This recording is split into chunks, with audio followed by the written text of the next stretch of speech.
अस्सलाम वालेकुम dear student, आज हम टॉपिक पढ़ेंगे सिस्टम इंटरनेशनल ऑफ यूनिट्स। तो सिस्टम इंटरनेशनल ऑफ यूनिट्स में आपने स्टडी करना है। एक तो 1960 से पहले कौन कौन से सिस्टम यूज़ होते थे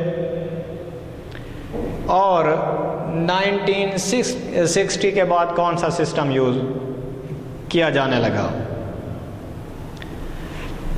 तो बिफोर 1960 ये 3-4 सिस्टम थे जो कि यूज़ होते थे।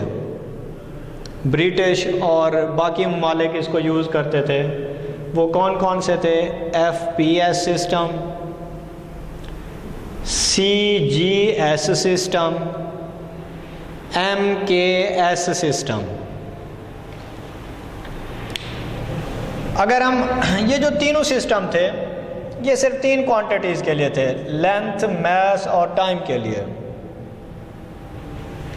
FPS सिस्टम में लेंथ के लिए जो यूनिट यूज़ किया जाता था वो फुट था।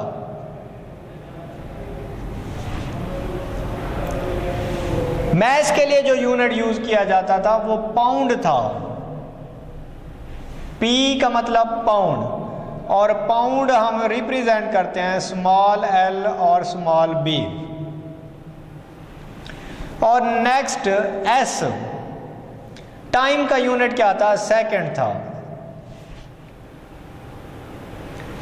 मतलब FPS सिस्टम के अंदर लेंथ के लिए फुट यूज़ किया जाता था, मास के लिए पाउंड यूज़ किया जाता था और टाइम के लिए सेकंड यूज़ किया जाता था। अब हम आते हैं CGS सिस्टम की तरफ। CGS सिस्टम में लेंथ के लिए सेंटीमीटर यूज़ किया जाता था, मास के लिए ग्राम और टाइम के लिए सेकंड। उसके बाद हम आते हैं MKS सिस्टम की तरफ। MKS सिस्टम में लेंथ के लिए मीटर यूज़ किया जाता था, मास के लिए किलोग्राम और टाइम के लिए सेकंड। मतलब कि यहाँ पर लेंथ है तो फुट में मेजर किया जाता था किसी सिस्टम में, किसी में सेंटीमीटर में, किसी में मीटर में। तो ये एक डिफरेंट सा सिस्टम था।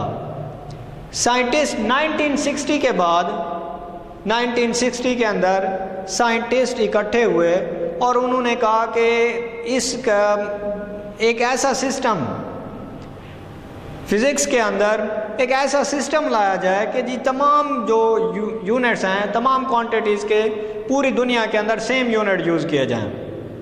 जैसे बायोलॉजी के अंदर मेंढक का नाम है राना टेग्रीना और जानदार इंसान का नाम क्या है? होमो सैपियन। पूरी दुनिया के अंदर जहाँ पर भी राना टेग्रीना बोला जाएगा तो इसका मतलब है वो कौन सी चीज़ होगी? मेंढक होगा। तो इसी तरीके से फिज़िक्स के अंदर भी यही किया गया कि तमाम जितनी क्वांटिटीज़ थी उनके अलहदा से यूनिट्स बनाए गए। पूरी दुनिया के अंदर जहाँ पर भी जाएंगे वही यूनिट यूज़ किए जाएंगे। और वो यूनिट कौन कौन से थे?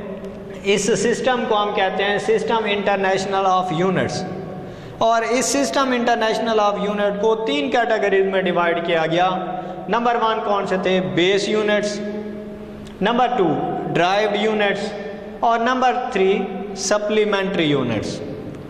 तो 1960 में एक सिस्टम बनाया गया, सिस्टम इंटरनेशनल ऑफ यूनिट्स, जिसमें टोटल यूनिट जो थे उनको 3 कैटेगरीज में डिवाइड किया गया।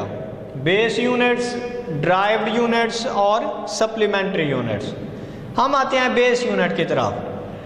दी units which describe the base quantities, ऐसे यूनिट जो कि बेस क्वांटिटीज को डिस्क्राइब करें, रिप्रेजेंट करें, उसे हम कहते हैं बेस यूनिट्स।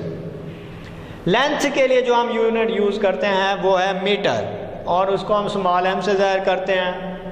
मास के लिए जो यूनिट यूज़ करते हैं वो है किलोग्राम और उसको kg से रिप्रेजेंट करते हैं। टाइम के लिए जो यूनिट यूज़ करते हैं वो है सेकंड, उसको एस से रिप्रेजेंट करते हैं। टेम्परेचर के लिए जो यूनिट यूज़ करते हैं वो है केल्विन, उसको के से रिप्रेजेंट करते हैं। इलेक्ट्रिक करंट के लिए जो यूनिट यूज़ करते हैं वो है एम्पेयर और उसको ए से रिप्रेजेंट करते हैं। इंटेंसिटी ऑफ लाइट के लिए हम जो यूनिट यूज़ करते हैं वो है कैंडेला और इसको हम किस चीज़ से रिप्रेजेंट करते हैं, सी डी की मदद से।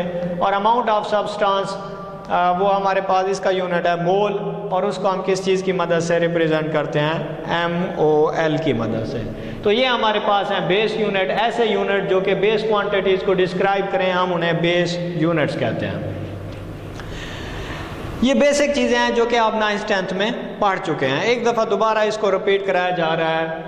तो ड्राइव्ड यूनिट्स कौन से होते हैं? दी unit which describe the derived quantities, ऐसे यूनिट जो कि ड्राइव्ड क्वांटिटीज को रिप्रेजेंट करें, डिस्क्राइब करें, उसे हम कहते हैं ड्राइव्ड यूनिट्स। वो ड्राइव्ड क्वांटिटी का सबसे पहले आपको पता होना चाहिए, स्पीड ड्राइव क्वांटिटी है, एक्सेलरेशन ड्राइव क्वांटिटी है, वर्क ड्राइव क्वांटिटी है, प्रेशर ड्राइव क्वांटिटी है, चार्ज ड्राइव क्वांटिटी है, डेंसिटी ड्राइव क्वांटिटी है। तो हमने इनके यूनिट्स, स्पीड का यूनिट क्या होगा, मीटर पर सेकंड, एक्सेलरेशन का metre per second square, work वो होता है हमारे पास जॉल के, और जॉल किस चीज़ के इक्वल होता है, न्यूटन मीटर, और न्यूटन मीटर को अगर आगे ड्राइव करें तो वो हमारे पास होता है kilogram metre per second square. तो आपसे पूछा जा सकता है कि जी वर्क का यूनिट क्या है, ए ऑप्शन है जॉल, बी ऑप्शन है न्यूटन मीटर, सी ऑप्शन है kilogram metre per second square, और डी ऑप्शन है ऑल ऑफ दीज। तो आपने टिक करना है ऑल ऑफ दीज पर। इसी तरीके से हमारे पास नेक्स्ट है प्रेशर का अगर हम यूनिट की बात करें तो वो हमारे पास होता है पास्कल को हम न्यूटन पर मीटर स्क्वायर भी कह सकते हैं, और न्यूटन पर मीटर स्क्वायर जो होता है वो किस चीज़ के इक्वल होता है, kilogram per metre per second square. तो इस तरीके से आपसे पूछा जा सकता है MCQs के अंदर